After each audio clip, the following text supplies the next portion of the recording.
तुम जिसे विवाह कहते हो, मैं उसे आत्महत्या कहता हूं। जी हाँ, आत्महत्या। क्योंकि एक जीता जागता इंसान अचानक पति या फिर पत्नी बन जाता है।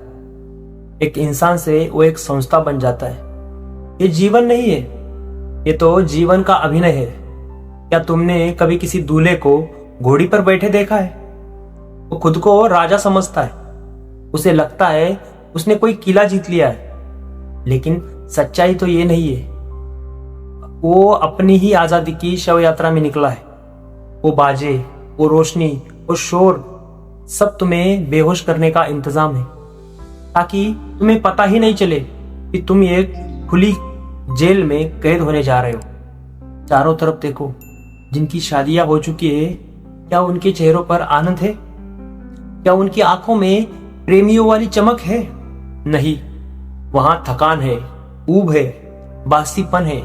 वे एक दूसरे को प्रेम नहीं कर रहे, वे एक दूसरे को ढो रहे हैं, जैसे कोई पुरानी लाश कंधे पर लाद रखी हो। और मजे की बात तो यह है कि वे मुस्कुराने का नाटक भी कर रहे हैं। और तुम पूछते हो शादियां असफल क्यों होती?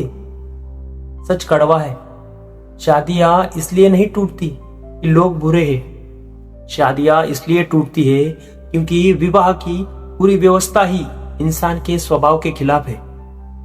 मनुष्य तो एक नदी है और विवाह एक तालाब।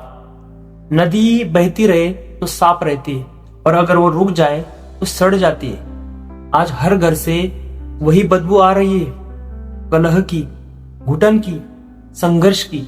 और तुम सोचते हो कि 7 फेरे लेने से प्रेम पैदा हो जाएगा?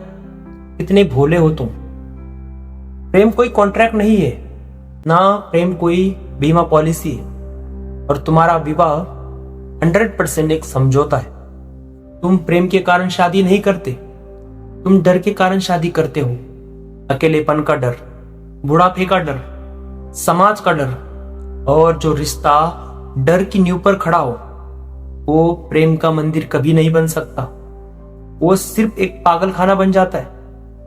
पत्नी से कहते हो ये मेरी है, पति से कहती हो ये मेरा है। ये प्रेम की भाषा नहीं है, ये तो संपत्ति की भाषा है। कोई कुर्सी मेरी हो सकती है, कोई मकान मेरा हो सकता है, लेकिन किसी जिंदा इंसान को मेरा कैसे कह सकते हो? जिस पल तुम किसी को अपना अधिकार समझते हो, उसे अपना कहते हो, उसी पल तुम उसकी हत्या कर देते हो।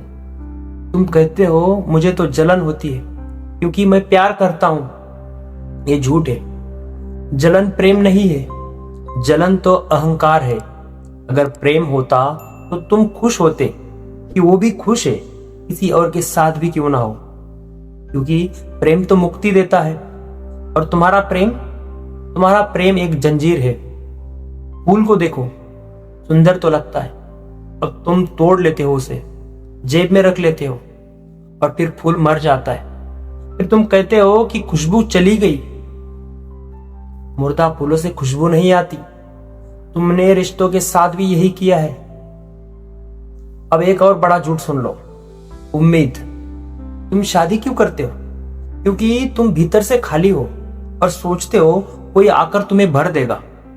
मतलब 2 भिखारी एक दूसरे से भीख मांग रहे हैं। जब दोनों के कटोरे खाली निकलते हैं तो नफरत पैदा होती है।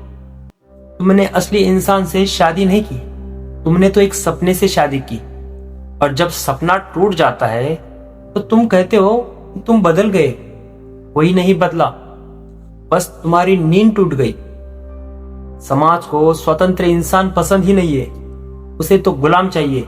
एक थका हुआ, एक डरा हुआ इंसान जिसके पास खुद को जानने का समय ही ना हो। शादी के बाद कविताएं क्यों मर जाती है? क्योंकि काव्य को स्वतंत्रता पसंद होती है। और तुम बहुत समझदार बन जाते हो शादी के बाद। अब सच सुनो, दोष पत्नी का नहीं है, दोष पति का नहीं है, दोष विवाह का भी नहीं है, दोष तुम्हारा है। क्योंकि तुम सोए हुए हो। तुम क्रोध नहीं करते, क्रोध हो जाता है। तुम प्रेम नहीं करते, प्रेम हो जाता है। तुम मशीन बन चुके हो। तुम अपना नर्क साथ में लेकर चलते हो। जहां जाओगे नर्क वहां लेकर जाओगे। तलाक ले लो, दूसरी शादी कर लो, कुछ भी नहीं बदलेगा। चेहरे बदलेंगे, कहानी वही रहेगी। उपाय भागना नहीं है, उपाय है जागना। प्रेम का पहला सूत्र है खुद के साथ खुश रहना सीखो। इसे एकांत कहते हैं, अकेलापन नहीं। जब दो ऐसे लोग मिलते हैं जो अकेले रहना पसंद करते हो, तब प्रेम घटता है, क्योंकि खंबे पास पास होते हैं लेकिन एक दूसरे के ऊपर नहीं गिरते।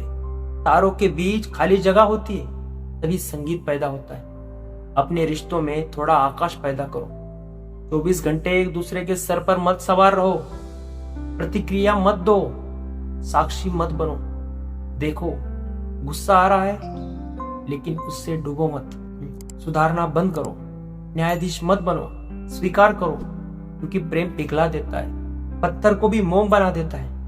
विवाह को बंधन नहीं, एक मैत्री बनाओ। पति पत्नी नहीं बनो, सहयात्री बनो। उसका हाथ पकड़ो, उसे बांधो मत। और सबसे बड़ी बात, अपने भीतर का दिया जलाओ, क्योंकि जब भीतर रोशनी होगी तभी तो तुम किसी और के जीवन में उजाला कर पाओगे। तो उठो, जागो और अपने प्रेम को अपनी प्रार्थना बनाओ।